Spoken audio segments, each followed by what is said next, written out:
Um, okay, here we are. We ended with the sentence, accepted blindly by the body and soul.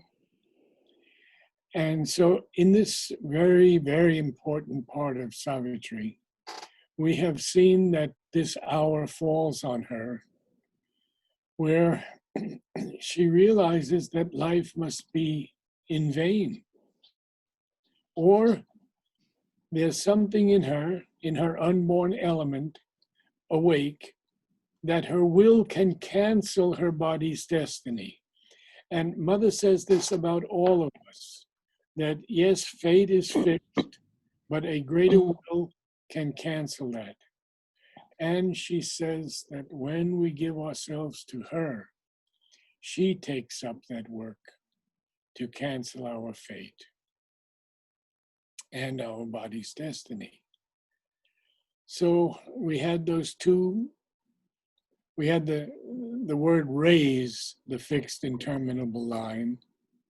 And that line is something that all of us have. We've had many, many changing names. We've had numberless lives. We've have had oblivious personalities also, because very often when we come into a new birth, there's a great shock, a tremendous shock to the body, and we forget everything of the past. And it could take many, many years until we realize something that has moved us to this birth and what our purpose is in this present life. So we'll begin with an episode in an unremembered tale. Its beginning lost, its motive and plot concealed.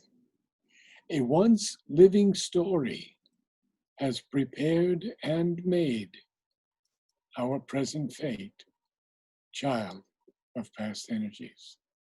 Well, Sri Aurobindo is telling us about karma right here, very clearly. We're living in an episode in an unremembered tale. It's so beautiful.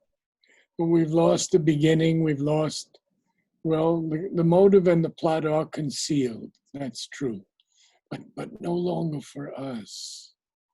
No longer for us who have come to Sri Aurobindo and Mother, because Mother has said, oh, I just had something here from Anmol today, very beautiful, where Mother says, Sri Aurobindo has come to tell us it is not necessary to leave the earth to find the truth.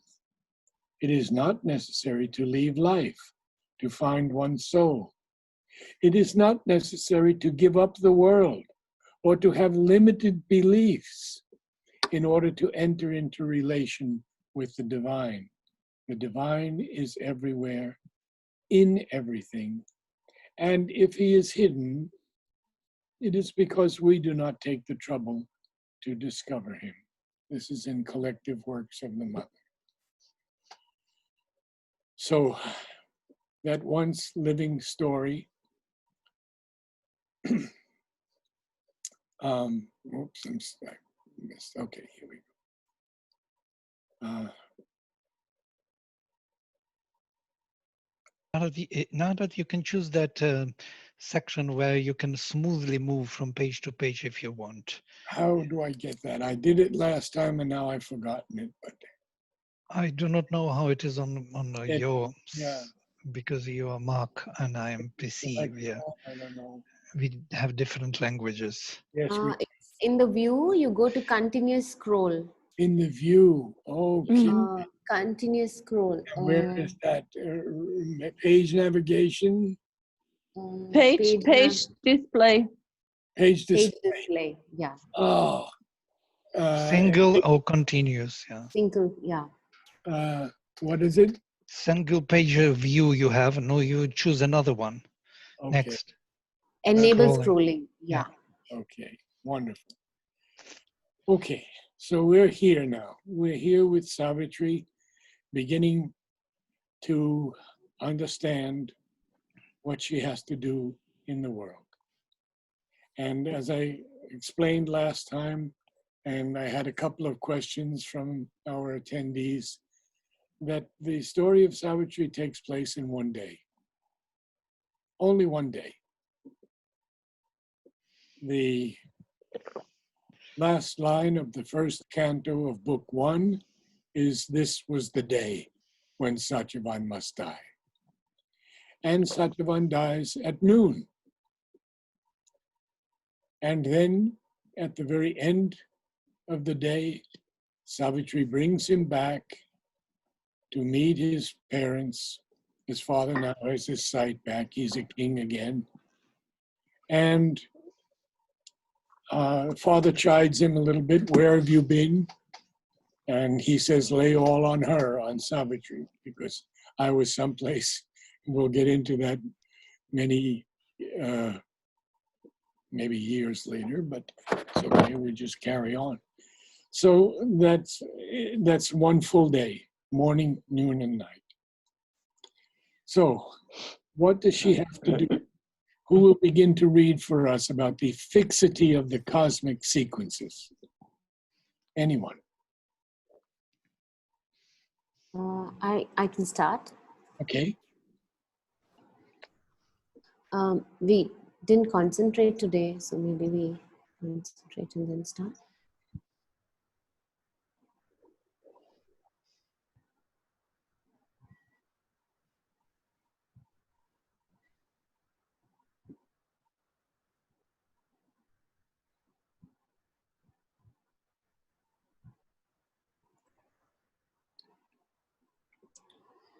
Okay.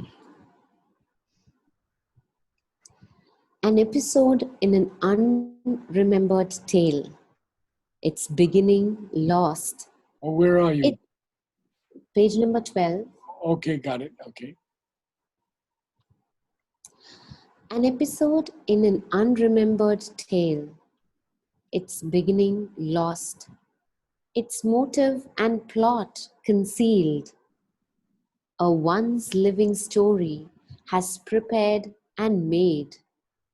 Our present fate, child of past energies. So we have covered that. The fixity of the cosmic sequences, fastened with hidden inevitable links.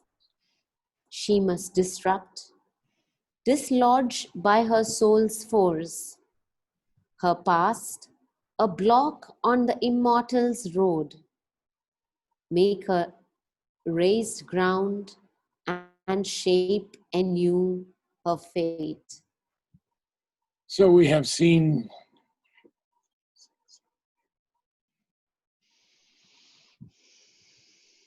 in 17 lines, Sri Aurobindo repeats the word raise. First, he says she has to raise the fixed interminable line. Well, the self has to do this, the self in all of us. And here, what does she have to do?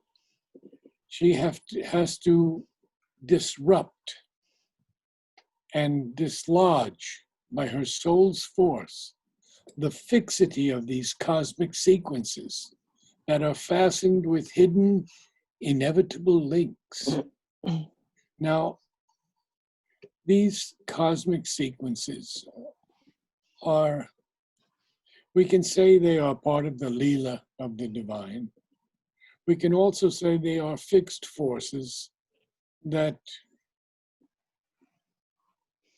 are in our earthly atmosphere, evolutionary atmosphere, and they are fastened with links that are hidden and inevitable. They have to be there because that's the only way that man can progress. But what she has to do is she has to dislodge her past, which is a block on the immortal's road. She has to make a raised ground. In other words, completely demolish everything and therefore shape anew her fate. And this is really something only Savitri can do because she's the Divine Mother, the Sun. We can do it if we have hundreds and hundreds of lives, thousands of lives perhaps, or it can be done by Mother in us, even in one lifetime.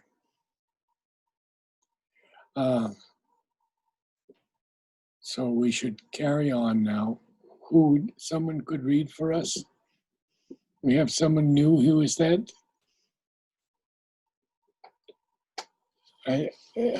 Who is this? Vladimir, you can tell me? There is Sanchita. Sanchita is a new person, I think. Yeah, first Oh, time wonderful. coming. Very good. Okay. Could you read for us, Sanchita? A few Yeah. lines. You have to unmute yourself first, yeah, and then read. Ah, It's just in the corner, in the left corner, there is mute, unmute button. If you click on it, you will be unmute.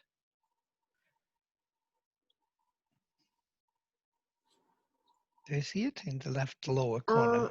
Sanchita, Yes. I think you might have to restart because last week I was having the same issue. Like I was asking questions, you guys couldn't hear me. She's trying to speak. I can unmute. I can try to unmute her if you want, but it doesn't work. No, it still doesn't work. This was happening with me last week. Oh, like now she's it unmuted. Works. It is unmuted. Can you speak, Sanchita? We can hear you far away, yeah, but we can hear. Page number, please, sir. Yes, that's please. good. So we now have a colloquy of the original gods. You could begin reading a few lines there. Page number. 12. Or 13, I guess. Huh? No, 12. 12. Page 12.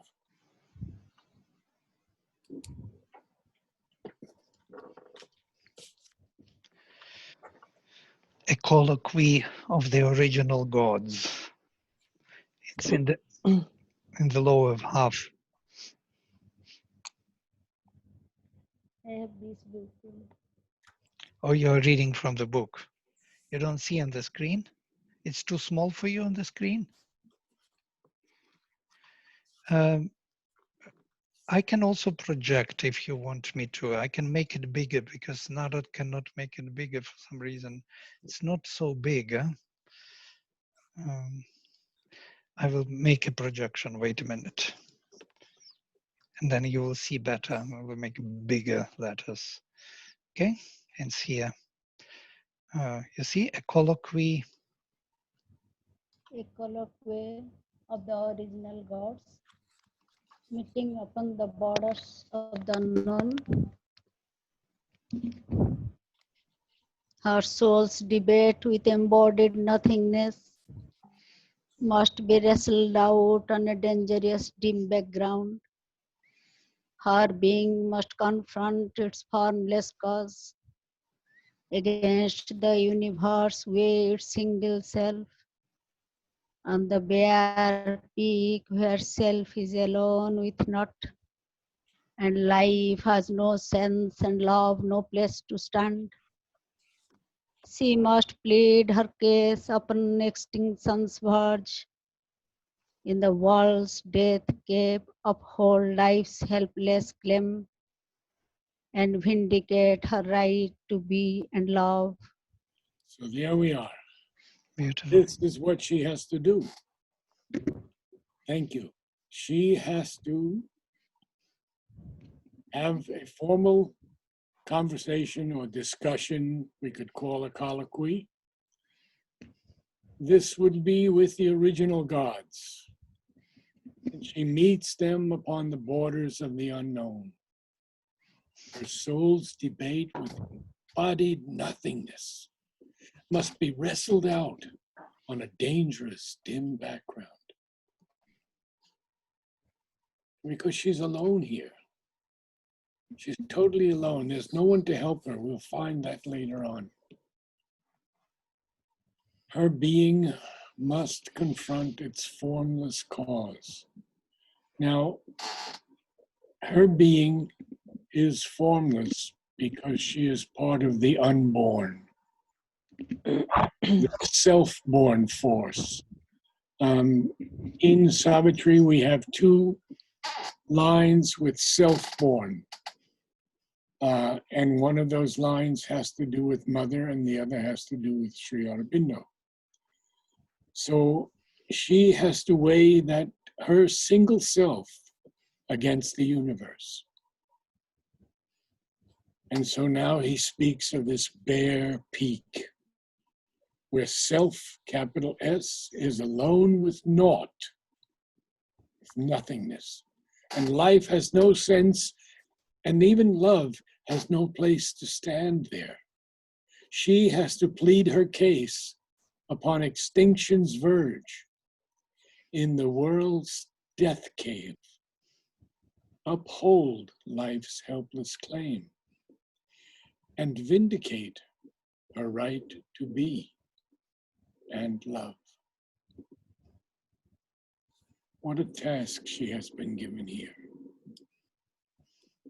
She has to, I'm not getting next page.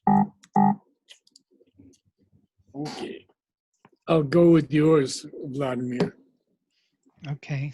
Yeah. Okay. A little bit up. Altered must be, yeah, a little bit. Now go up. Up. Oh, you mean this to read There you next go. line? Yeah, next line. Right, good. Edith, could you read a little bit for us? Yes, Good. yes. Altered must be nature's harsh economy. A quittance she must win from her past's bond. An old account of suffering exhaust. Strike out from time the soul's long compound debt and the heavy servitudes of the karmic gods. The slow revenge of unforgiving law and the deep need of universal pain and hard sacrifice and tragic consequence. Well, there we are. So there's a lot to speak of here. What is her past bond? Well, she has incarnated many, many times on earth. There's a bond of the past for all of us. And there are two things that are very interesting. One is a statement from Mother where she says, at every moment, we must shake off the past like fading dust, that it may not soil the virgin path which at every moment also is opening before us. That's in her prayers and meditations. But we must also remember that there are things from our past that have helped us to get where we are. So we should not, as the common saying goes, throw out the baby with the bathwater. We should accept the things of the past that brought us to where we are now. But we have to win acquittance from our past bond, which is what she has to do now.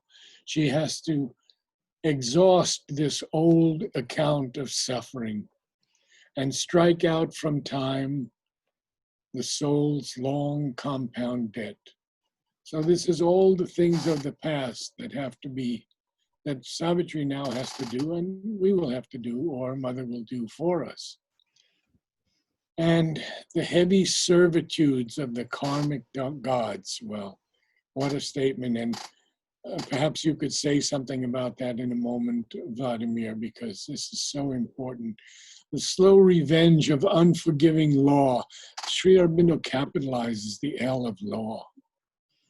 Wow. And the deep need of universal pain and hard sacrifice and tragic consequence. Isn't that our earth? It certainly is. Vladimir? Well, yeah. There are many thoughts are coming here, and especially in relation to this heavy servitudes Mm-hmm. of the karmic gods. Who are these gods, karmic gods? Actually, in the Taittiriya, they are mentioned. Yes, these are the gods who, by karma, became gods by the action.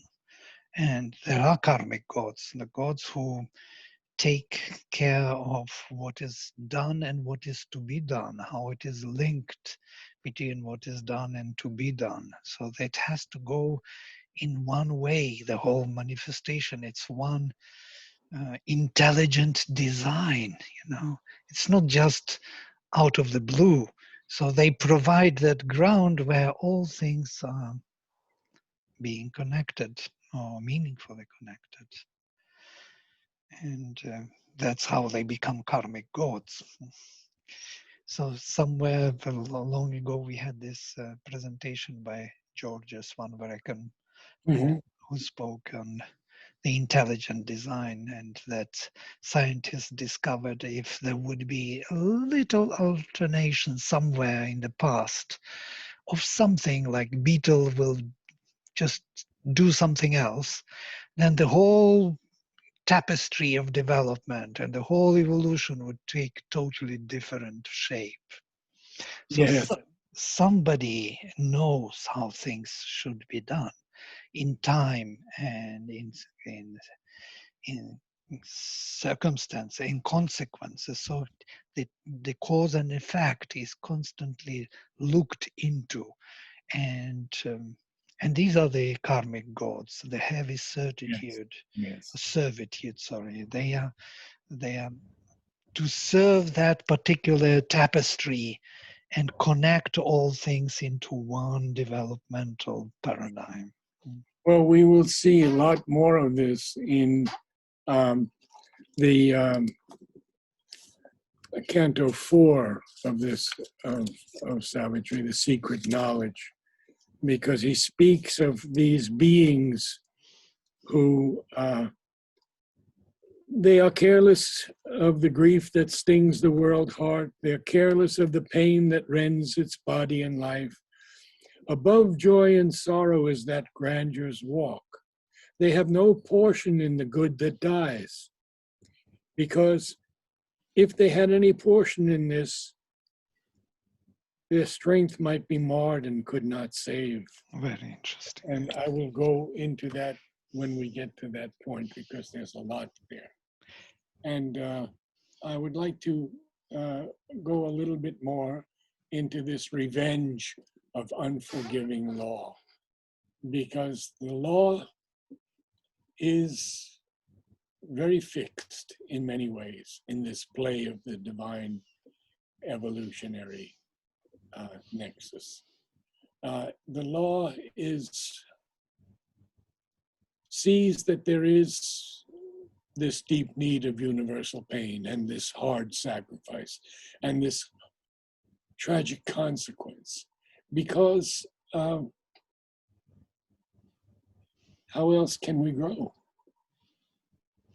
We always have had sacrifice. We've always had tragic consequences.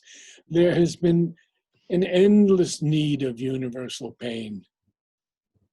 And so how is that going to break?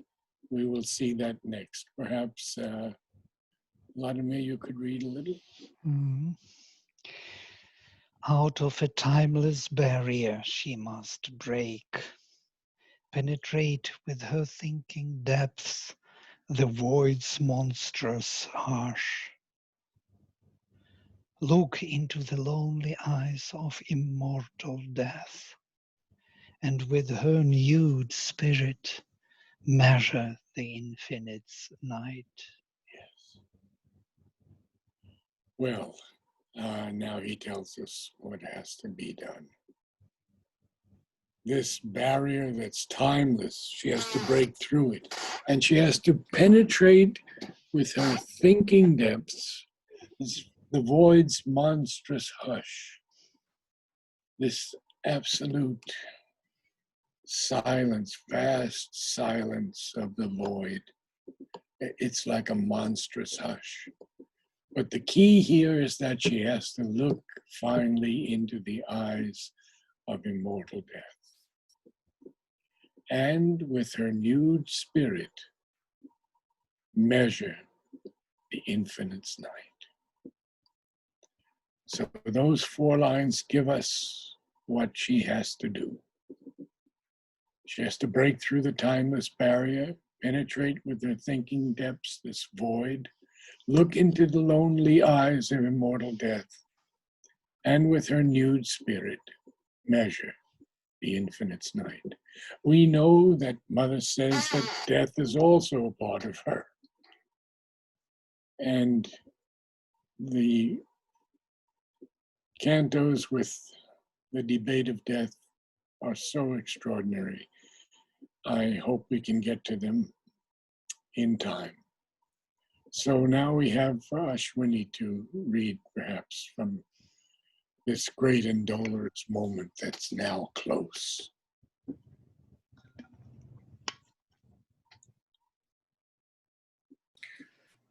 The great and dolorous moment now was close. A mailed battalion marching to its doom. The last long days went by with heavy tramp, long but too soon to pass, too near the end.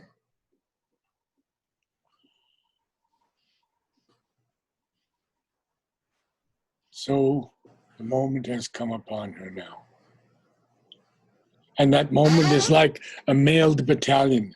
Mailed is armored with heavy armor that's marching to its doom, marching to its doom. And so even the days go by with heavy tramp of this marching mailed battalion. And the days are long, but they're too soon to pass, too near the end. Why are they too soon to pass and too near the end? We have to remember that Narad said that Satyavan is going to pass within 1 year, he'll die. And so these days, when she has to confront death, look into his immortal and lonely eyes, she has to feel the days going by with heavy tramp like a mailed battalion that's marching to its doom. And it's long, but it's also too soon to pass, too near the end. Why? Well, I don't see anyone else, so I'll read a little. Alone, amid the many faces loved, aware among unknowing happy hearts, her armored spirit kept watch upon the hours, listening for a foreseen tremendous step in the closed beauty of the inhuman wilds. Also, now he tells us that she is obviously with Satyavan. She's in the inhuman wilds. And it's a closed beauty because it's sheltered by these huge mountains with peaks that are assailing the heavens, as he says in another passage much later on in the Book of Love. And she's alone among the many faces loved because she cannot tell anything about what she's going through. And she's aware, she's aware among all these unknown happy hearts. because they're so delighted to have her. I mean, she's the daughter of the sun, yet, but she's also human, and she stokes the fire, and she brings water, and Satyavan brings the wood for cooking, and so she's aware amongst these unknown happy hearts, but she can't tell them anything. But her spirit is armored. It's armored. We have to remember that nothing can truly touch the Divine Mother. And it keeps watch upon the hours, listening for a foreseen tremendous step in the closed beauty of the inhuman wilds. What is that foreseen tremendous step? Can someone tell me what it is? The prediction. No, it's death. Mm. She's listening for death's coming to take Satyavan. Yes, I thought that was the prediction, yes. Yes, listening for a foreseen tremendous step. Tremendous step, obviously. Death is huge. Up until now, it's been inevitable until the supramental. In the closed beauty of the inhuman wilds. Now, if you can move up a little bit, someone else could read a little bit, because this is so beautiful. And I'd like someone to read it, whoever would like. I can. Okay, Premaji.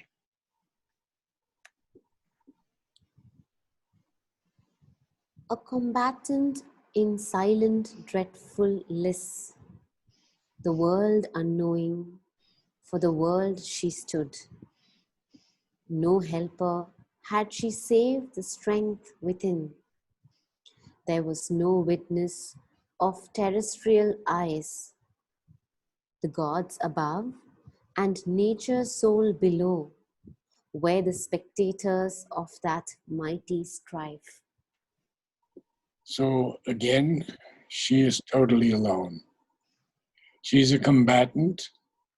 Obviously, Mother is a combatant. In silent, dreadful lists. So these lists are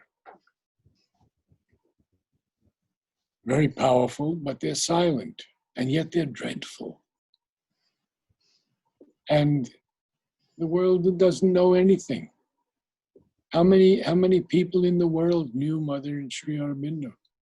And how many fewer read them?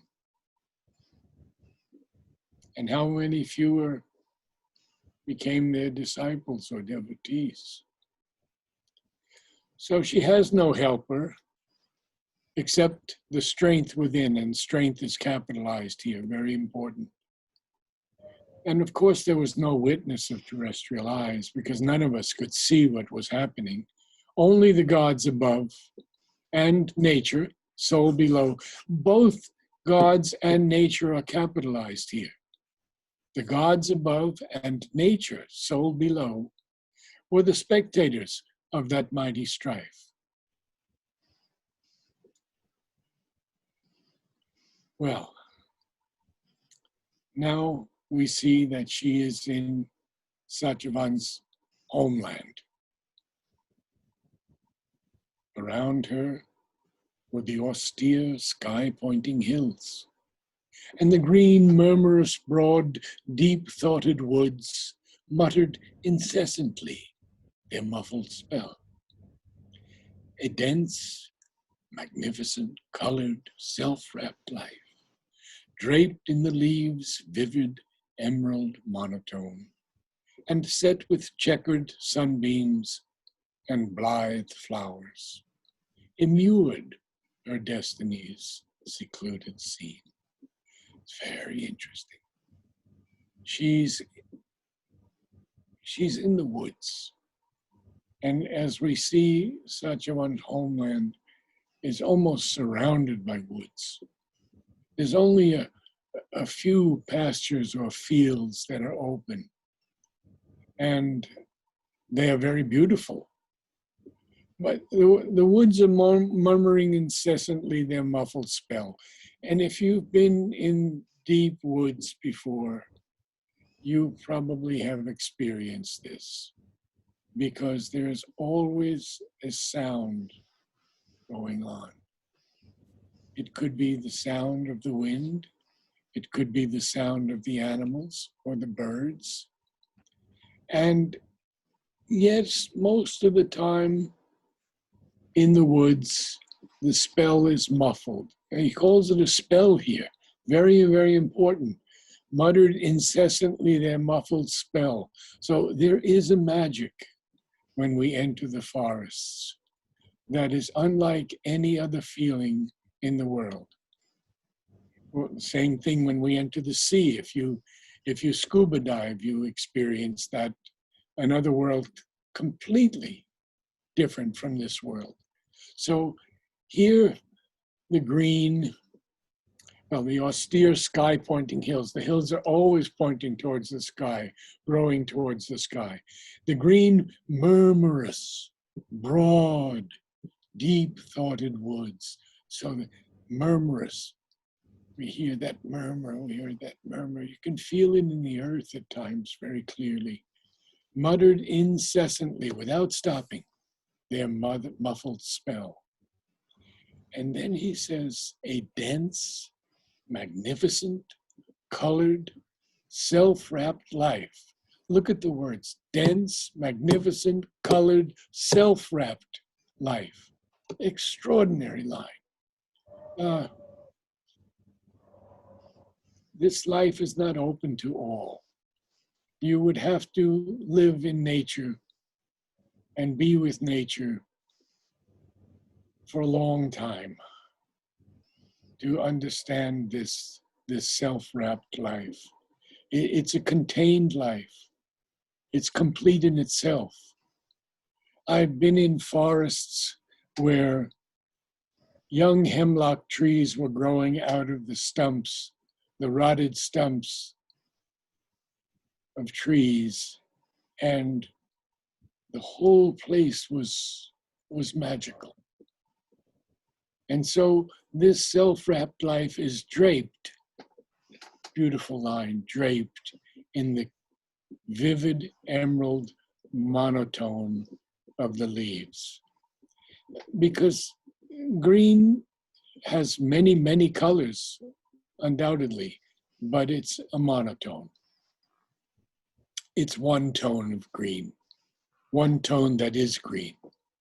But draped in these leaves, vivid emerald monotone, and set with checkered sunbeams, well, we know what checkered is, blithe flowers, immured her destiny's secluded scene. Now, I would like to go to the lexicon of an infinite mind and give you a few definitions, because I think it's important that we understand definitions in Savitri too, because Sri Aurobindo would not use any word just for embellishment. Every word. I saw a video last night with Patrick Stewart and his first meeting with, I believe it wasn't Olivier, it was Ian McKellen. And he was studying the role of Macbeth and the passage with tomorrow and tomorrow and tomorrow. And McKellen tells him, and is the most important word in that passage. Very interesting. So we have to even pay attention to the word and very carefully. Okay, so checkered first. Checkered is marked by numerous and various shifts and changes. It could also be diversified in color and variegated. So these sunbeams, for me, they're changes, huh? Checkered sunbeams. Sometimes you see a little of the sunbeam, sometimes in another area where it's open, it's coming down fully. Sometimes it's coming through the leaves. How beautiful. Checkered sunbeams. Now, blithe flowers. Blithe is right here. Joyous, merry, or gay in disposition. Glad, cheerful. These cheerful flowers. And then lastly, I think immured, because that's an important word. If anyone knows these very clearly, you can just save me looking up for you and give me the definition. Immured, okay.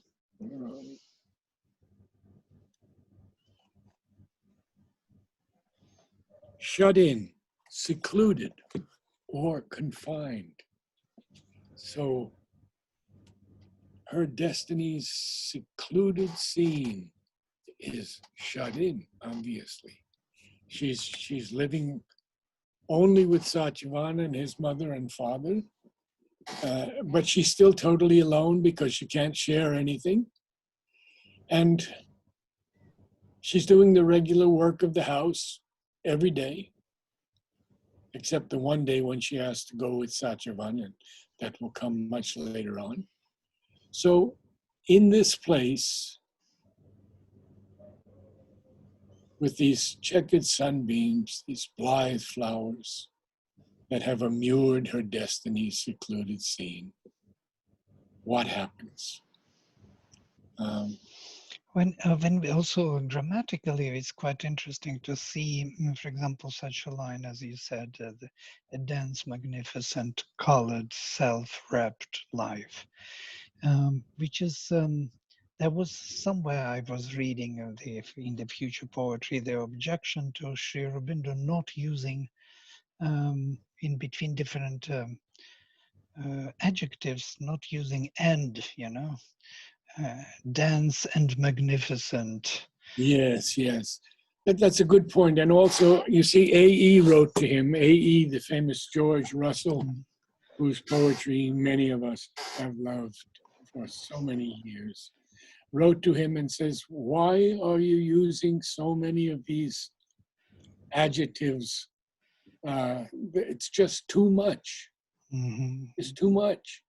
And Sri Aurobindo replies to him, I have only written what I have seen or experienced. Nothing more. Only what he had seen or experienced. Ashwini, could you read a little for us?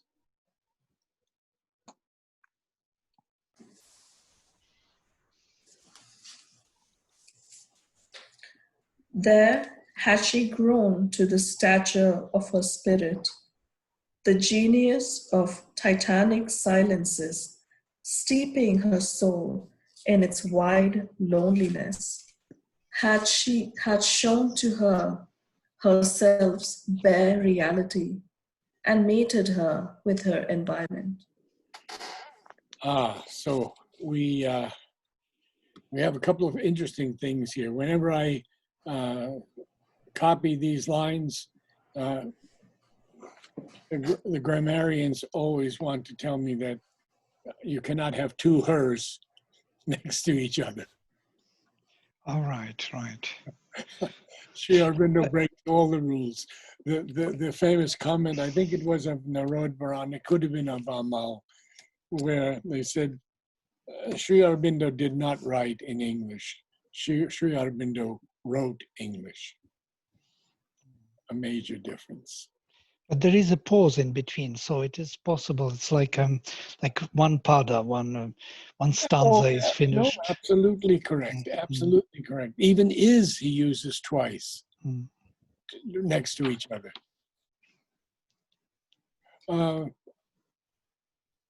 all that is he. Right. And he is the more than all that is. Oh. So the genius of titanic silences. This word genius is so important here because Sri Aurobindo uses it very uniquely. He speaks of the genius, and Mother does also, of the species. So we have a genius of the species in man, in nature. In almost everything, there is a genius of the species. And here it's the genius of titanic silences, vast silences, that steeps her soul in its wide loneliness. And that genius had shown to her herself's bare reality and mated her with her environment. What happened next? Edith? Its solitude greatened her human hours with a background of the eternal and unique, A little more. a force of spare, direct necessity reduced the heavy framework of man's days and his overburdening mass of outward needs to a first thin strip of simple animal wants and the mighty wildness of the primitive earth and the brooding multitude of patient trees and the musing sapphire leisure of the sky and the solemn weight of the slowly passing month had left in her deep room for thought and God. Well, as we've learned many times before already in Savitri, that this is a very, very almost ascetic life she's leading, because the solitude of that environment that showed to her herself's bare reality and greatened her human hours by its solitude, with the background, of course, of the eternal and the unique. Now he begins to tell us about what she is doing here. A force of spare, direct necessity reduced the heavy framework of man's days. Well, and his overburdening mass of outward needs. Well, we know all about that, don't we, in life? And what did it do? Well, it reduced it first to a thin strip of simple animal wants. Okay, so if we could get rid of all of our overburdening mass of outward needs, if we could just live so simply. Now, animal wants is not in a negative here or pejorative sense, but it's what we need to survive. The food we need, the sleep we need, the exercise we need, the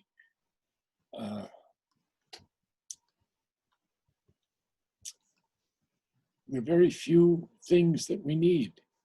They were stripped away from her because she's living in this primitive place, very primitive. And she's among this multitude of brooding, patient trees. Here again, if one knows nature a bit, we feel the brooding of many trees. And Mother speaks about it in the book that we've done on the flowers, the first book. And she speaks of how when the sun goes down, is almost a cry from the trees for the light that they need. And they're feeling brooding multitude of patient trees. They're very patient, of course. The tree is very slow in its growth. In fact, in this whole evolutionary process of nature, we find that when a forest is destroyed by fire and all the hardwoods are killed, immediately there come what we call nurse trees. And we have some of those nurse trees in Oroville that I first introduced, and they're called work trees. Many people have not liked them because they proliferate, but they are wonderful trees because they give the shade that's necessary for the hardwoods to grow. So we have the brooding multitude of patient trees. We have the musing sapphire leisure of the sky. And then we have the solemn weight of the slowly passing months. Well, right now they're passing slowly for her because she still has many days to go, but until we get to the book where he dies. And she's aware that he's going to die. And then the months and the days come much faster. But these slowly passing months had left in her deep room for thought and God. I think that's a wonderful place where we could end today. And thank you all for joining. If there are any questions about what we read, you can write to me or we can do them online as we are now. If there are questions about definitions or structure of the lines, I'm sure that that Vladimir and I will be able to help you. And if we're not, we'll find the answer in Mother and Sri Aurobindo.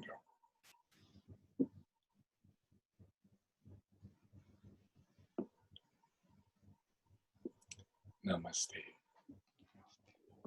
Namaste.